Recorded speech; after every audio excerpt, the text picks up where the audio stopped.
Les vraies voix Sud Radio. 3 mots dans l'actu, Félix, qui sont crash, taxe et dissolution. Un Boeing s'écrase avec 242 passagers à bord juste après son décollage dans le nord-ouest de l'Inde. Il devait relier Londres avec à son bord des passagers indiens, britanniques, portugais ainsi qu'un Canadien. Au moins 2% de taxes sur les patrimoines de plus de 100 millions d'euros. Les sénateurs planchent sur la taxe Zuckman, déjà adoptée par les députés, mais elle risque fort d'être rejetée par la Chambre haute. Et puis la jeune garde antifasciste dissoute en Conseil des ministres, décision annoncée par Bruno Retailleau. La droite s'en félicite, la gauche s'en indigne. Les vraies voix Sud Radio.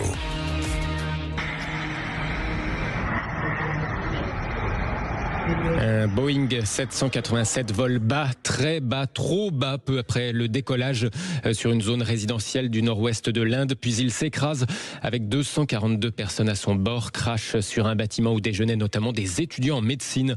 Aucun survivant, indique la police indienne. Le vol devait relier Ahmedabad et Londres. Dans l'appareil se trouvaient 169 passagers indiens, 53 britanniques, 7 portugais ainsi qu'un Canadien, mais aussi 12 membres d'équipage. Le ministre britannique des Affaires étrangères, David Lammy, a évoqué la situation tout à l'heure devant le Parlement britannique. My thoughts, and I'm sure those of the entire House. Mes pensées, et je suis sûr que celles de toute la Chambre, accompagnent ceux qui ont été touchés par le tragique crash d'avion en Inde ce matin. Nous savons que des ressortissants britanniques étaient à bord et je peux confirmer que le ministère britannique des Affaires étrangères travaille en urgence avec les autorités locales pour soutenir les ressortissants britanniques et leurs familles. Nous avons mis en place une cellule de crise à la fois à Delhi et à Londres. De son côté, l'entreprise Boeing s'est dit prête à aider la compagnie Air India. Elle a adressé ses pensées à toutes les victimes de ce crash. L'avionneur américain Boeing qui a perdu 5% à Wall Street après cette catastrophe aérienne. Des images terrifiantes, je ne sais pas si vous les avez vues. Non. Vous ne l'avez pas vu, c'est l'avion qui décolle et on voit il n'y a plus de poussée, il tombe, c'est terrifiant, il est tombé sur un immeuble. Au bout des pistes, c'est absolument terrifiant. Deuxième mot, taxe. Les sénateurs planchaient aujourd'hui sur la taxe Zuckman, déjà adoptée par les députés. Oui, sauf que cette taxe, elle a toutes les chances d'être rejetée en revanche au Sénat, contrairement à l'Assemblée nationale, car beaucoup de sénateurs de la droite et du centre ne sont pas favorables à cette taxe d'au moins 2% sur les patrimoines de plus de 100 millions d'euros. Une taxe censée s'assurer que les ultra-riches ne payent pas moins que les autres, autrement dit rétablir la progressivité de l'impôt, en taxant aussi les revenus du patrimoine. Des manifestants se sont rassemblés devant la Chambre haute pour inciter les sénateurs à l'adopter. Ils ont été rejoints tout à l'heure par Pascal Savoldelli, sénateur PCF du Val-de-Marne. 500 premières fortunes françaises, 500 d'entre nous détiennent 1228 milliards d'euros d'actifs nets. Non mais vous voyez les chiffres. C'est-à-dire qu'à un moment où on a 60 milliards d'intérêts pour la dette, au moment où on nous dit qu'il faut trouver 40 milliards dans le budget 2026, vous avez 500 foyers qui détiennent 1228 milliards d'euros. Ça vaut le coup de jouer la carte de l'effort partagé.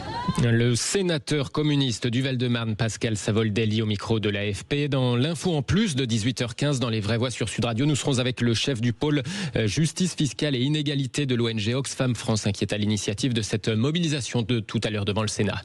Philippe Bilger, une nouvelle taxe pour les très riches, mais oui, qui va taxer les stocks et non pas les flux. Je ne suis pas un spécialiste de ces problèmes, mais a priori, j'avais tendance à considérer qu'il n'y avait rien de choquant dans cette taxe, mais j'ai entendu des contradictions classiques du genre « si on la met en œuvre, beaucoup de milliardaires partiront ou feront autre chose ». Alors je ne sais pas, Madame la députée, mon cher collègue, ce que vous en pensez. Violette Spilbeau. Sur le constat, avec le sénateur qui vient de s'exprimer, on peut être d'accord sur le fait que des ultra-riches qui échapperaient à l'impôt en France, ça, c'est absolument pas normal et c'est choquant pour tous les Français. Après, effectivement, cette taxe telle qu'elle est conçue, telle qu'elle a été votée à l'Assemblée parce qu'il y a eu une majorité à ce moment-là, elle est assez systématique à partir d'un certain patrimoine. Elle ne prend pas en compte les flux et elle ne semble pas résoudre ce problème de ceux qui échappent à l'impôt, et c'est-à-dire la séparation entre ceux qui organisent leur échappée fiscale par rapport à ceux qui disposent d'un patrimoine. Donc, moi, je crois que les travaux qui sont lancés par la ministre Amélie de Montchalin en ce sens et qui doivent être présentés au budget, au vote du PLF 2026, doivent répondre à cette question-là. Mais je ne crois pas que ce soit la taxe Zuckman qui y réponde aujourd'hui. Laurent Sevag, pas Laurent Zuckman. Je vais commenter la mesure Zuckman, mais pas la proposer.